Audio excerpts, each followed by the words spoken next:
Eh bien, salut à tous, ici Alexandre. On se retrouve aujourd'hui pour une nouvelle vidéo.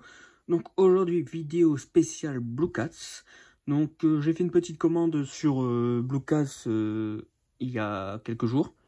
Parce que j'ai regardé vite fait sur le site et il y a eu quelques nouveaux arrivages qui m'intéressaient. Donc j'ai fait quelques achats dans l'offre 2+1 et 2-3 achats dans l'offre 10 pour 50. Et un film en promo à 3 €. Donc voilà, j'ouvre le colis et on va regarder ensemble ce que ça contient. Et voilà, c'est ouvert. Donc comme d'habitude, hein, protection du colis au top sur Blue Cats. Hein. J'ai jamais eu de problème. Les envois sont super rapides. Donc là, sur ce point-là, rien à dire. C'est du parfait. Donc voilà les deux paquets. Donc on va les mettre de côté pour voir. Voilà, le carton est vide. Donc on va commencer à ouvrir le premier colis. On va le garder pour après. Voilà, alors le premier colis, enfin le premier paquet, que contient-il? Donc il y a eu des bonnes offres, hein. Enfin il y a eu des bons titres, hein, notamment à 9,99. Donc c'était un bon prix dans l'offre 2+1. En plus, il y avait un, vu que je suis statut maître empereur site, du coup j'ai une belle réduction de 3-4 € quand même. C'est pas rien pour sur différents quand je passe commande, donc ça c'est cool. Donc voilà, on va commencer avec le premier paquet. Que contient alors le premier paquet? On va commencer avec alors je sais pas, on va commencer avec celui-là. Alors le premier film, donc il s'agit de Tremor 4 que j'ai jamais vu, hein, parce que perso j'ai vu que le premier Tremor avec Kevin Bacon notamment, que j'avais bien aimé. Alors là bah, je l'ai eu à 3 € parce qu'il était à moins 50% sur Blue Cats. Je me suis dit bon, pourquoi pas le prendre, parce que je vais essayer de compléter cette saga et enfin découvrir les suites. Donc ça c'est cool. Ensuite, dans l'offre 10 pour 50, bon, j'en ai pris que 2, il me semble. Donc, il y avait le Tremor 2. Donc, voilà, avec Fred Ward, qui d'ailleurs joue dans le premier. Donc, je sais pas s'il y a qui dedans de connu. Je sais pas s'il y a des gens connus dedans.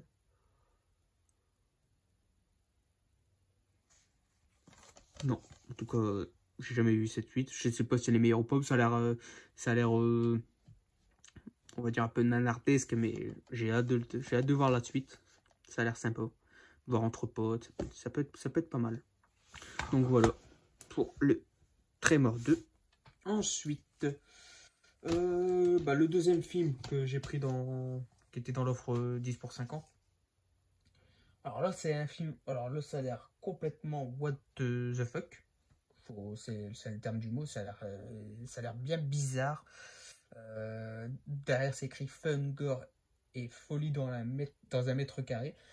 Ça, je sais plus qui en avait parlé. Je crois que c'était je sais plus c'était qui, peut-être Armand de la Minute Cinéphile ou JC du cinéma de JC, je sais plus. Enfin, en tout cas, c'était un des membres de notre groupe WhatsApp. Et quand ils en avaient parlé, j'ai dit what, c'est quoi de ce film? Et là, je l'ai vu, j'ai dit allez, je vais foncer dessus. Je suis curieux de découvrir. Donc, il s'agit de Holy Shit. Donc, apparemment, quelqu'un qui est coincé dans un toilette de chantier, je sais pas. Et je crois qu'il va y avoir une bombe à retardement. Je crois qu'il doit essayer de sortir, je sais plus. Ouais, ça a l'air. En voyant les images, ça a l'air complètement what the fuck quand même. Alors, Frank, architecte, se réveille à moitié inconscient dans un WC de chantier dont la porte est verrouillée de l'extérieur. Pire encore, l'annonce d'une démolition imminente le condamne à une mort certaine. Notre héros n'a plus qu'une heure pour s'extirper de son tombeau en plastique bleu. Une course contre la montre commence. Franchement, j'ai hâte de voir ce que ça donne parce que ça a l'air complètement bizarre. Ensuite, alors, premier film que j'ai pris donc dans l'offre de acheter un offert. Il s'agit de Flic et Rebelle, que je n'ai jamais vu. Hein. Donc c'est un film des années 80, il me semble. 89. Alors, deux acteurs je connais. Hein. Donc, Lou Diamond Phillips, que j'ai découvert dans le film La Bamba, hein, film que j'adore et que j'ai découvert avec la VHS, film de mon enfance. Donc j'ai hâte de le voir dans ce film. Et Kiefer Sutherland, hein, le fils de Donald Sutherland, que lui j'ai pu le voir notamment dans Mirror. Donc j'ai bien aimé aussi. Donc à voir ce que ça va donner. Ça sent bon les années 80. On verra, c'est une petite édition ESC avec étui sympa. Beau visuel. Donc, à découvrir. Et le prochain film, là par contre je suis un peu dégoûté. Enfin, dégoûté, c'est pas grand chose, mais c'est dommage. Parce que c'est un film de la Midnight Collection. Malheureusement, c'est pas un boîtier gris, c'est un boîtier bleu. Mais bon, le principal, c'est le film. Et celui-là, franchement, j'ai vu quelques images, ça m'a donné super envie de le découvrir. Il s'agit de Frankenhooker. Donc, je pense que c'est une comédie qui se base un peu sur l'histoire de Frankenstein, hein, avec une femme cette fois-ci. Ça a l'air bien, j'ai vu les images, ça a l'air ouais, ça a l'air vraiment, vraiment sympa. Alors, on va leur vite fait le synopsis. Hein. Jeffrey Franken aime s'adonner à des expériences scientifiques singulières durant son temps libre. Lorsque sa fiancée Elisabeth se fait hacher par une tondeuse à gazon, le jeune homme va tenter de la ramener à la vie. Il lui suffit pour cela de rassembler des parties de corps humains et d'y greffer la tête d'Elisabeth, qu'il a conservée précieusement. Ouais, franchement, ça me donne super envie. Figure importante du cinéma d'horreur indépendant, Elmer le remue-ménage à la trilogie Basket Case, Frank Anenlotter signe avec Frankenhooker un remake complètement délirant de Frankenstein dont la créature est cette fois incarnée par une playmate de Penhouse Patty Mullen. Donc quelque part entre la comédie, le gore et le cinéma érotique, Frankenhooker est un hommage décapant aux meilleurs films d'exploitation américains. Ah, dit comme ça donne super envie. Bon, c'est juste dommage, hein, j'aurais bien voulu avoir le boîtier gris pour avoir une continuité avec la collection. Donc, bon, après, c'est pas très grave. C'est pas très grave. Si jamais je trouvais un, je le remplacerai.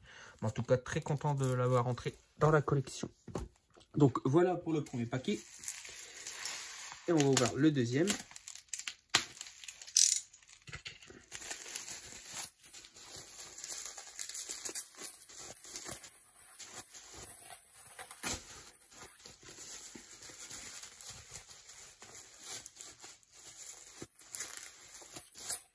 Voilà. Et voilà. Donc, on va commencer par cela. Voilà. Alors, ensuite, encore un autre film donc dans l'offre de +1. Là, il s'agit de Arthur the King, d'après une magnifique histoire vraie. Donc, c'est un film avec Mark Wahlberg, donc je suis content parce que c'est un film que j'avais pas dans ma collection Mark Wahlberg et que j'ai pas vu. Je suis content parce que ce film-là n'est sorti apparemment en France qu'en DVD, mais l'éditeur The Stitcher, donc je crois que c'est un éditeur belge, ouais, donc E1, donc c'est belge, bah eux l'ont sorti en Blu-ray. Bon, j'espère juste que c'est bien la VF française. Mais ouais, je suis content parce que je voulais pas le prendre en DVD, même si c'est une édition française, je préfère en Blu-ray. Donc je suis content qu'il soit rentré sur Blue Cat. Voilà, ça a l'air d'être une belle histoire. Alors, un capitaine d'une équipe suédoise de course d'aventure rencontre un chien errant blessé, traverse la jungle équatorienne et parvient à l'amadouer et l'animal se met à le suivre sur les terrains les plus difficiles de la planète. L'homme souhaite ramener son nouveau partenaire en Suède. Oh, ça peut vraiment être bien, une histoire entre un homme et un chien. J'aime beaucoup ces genres d'histoires. Donc voilà, je crois qu'il n'est pas si vieux que ça comme film. 2024, donc ouais, donc c'est très récent. Ensuite, un film français avec deux acteurs très connus.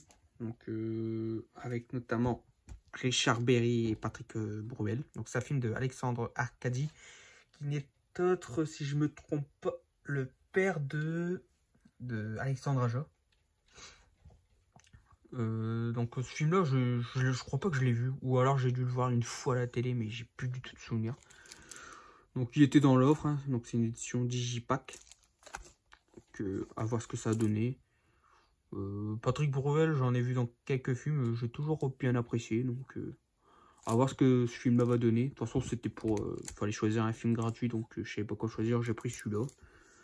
Donc ça a l'air vraiment sympa, hein. Film français des années 80, c'est toujours cool. Voilà pour l'Union Sacrée. Ensuite, un film d'horreur avec un acteur que j'adore, hein, qui est un acteur culte du cinéma d'horreur. Donc le grand Robert Englund. Donc ce n'est pas Freddy, mais sur la jaquette on dirait. Hein. Mais il s'agit du film Le Fantôme de l'Opéra, qui est sorti il n'y a pas si longtemps que ça chez BQHL. Donc c'est cool qu'il s'y retrouve là-bas. Donc là, comme vous voyez, franchement, comme ça, si on enlève le masque comme ça, ça fait fort penser à Freddy. Mais ce n'est pas Freddy. Donc voilà. Ça a l'air vraiment sympa. Ouais, comme vous voyez ici, franchement, il y a des petites ressemblances, hein, avec la peau un peu brûlée, bizarre. Donc à voir ce que ça va donner. Content, surtout pour le fourreau. J'aime bien moi avoir des petits fourreaux comme ça. Voilà. Et le dernier film, donc ça je suis content parce que c'est un des derniers films qui me manque pour compléter ma collection avec Steve McQueen. Donc il s'agit du film Le Chasseur. Si je me trompe pas, c'est son tout dernier film. Oui, c'est ça. Donc Steve McQueen a pleine puissance dans le film de ses adieux. Car après ce film-là, il décédera. Je sais plus de quoi il est décédé.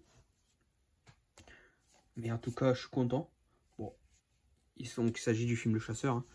Le seul bémol pour moi de cette édition, alors j'aime beaucoup Sidonis, hein, c'est un super éditeur, mais des fois ils font des éditions, je comprends pas. Parce que c'était un combo Blu-ray plus DVD livré, c'est cool. Mais pourquoi mettre un boîtier DVD? Ça je comprends pas. Pourquoi ne pas avoir mis soit un Digipack, ou si pour faire un moins cher, juste un amarré scan à vous, ça aurait suffi. Mais non, c'est dommage. Heureusement, il y a quand même une étui. Hein. Mais bon, je suis pas fan moi de ces éditions avec boîtier DVD. Donc voilà, bon, on fera avec. Hein. Le film, bon, j'ai hâte de le découvrir.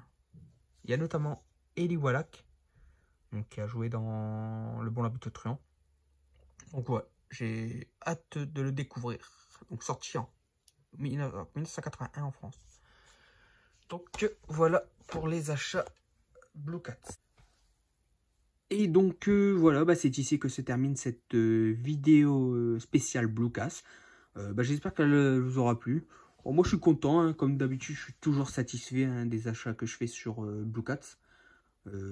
L'envoi est super rapide, super bien protégé, de super bons prix avec des bonnes offres, etc. Franchement, je recommande à tout collectionneur de support physique hein, de faire au moins une fois un achat chez lui. Que ça permet de soutenir les indépendants, contrairement aux grosses surfaces hein, comme Fnac, Amazon, etc. Moi, je préfère privilégier ces vendeurs-là. Et voilà, donc très satisfait. J'ai de quoi visionner hein, pendant un petit moment. Donc voilà. Bon, comme d'habitude, n'hésitez pas à liker, à partager, à vous abonner si ce n'est pas déjà fait. Et moi, je vous dis à très bientôt pour une nouvelle vidéo. Salut! Je reviendrai.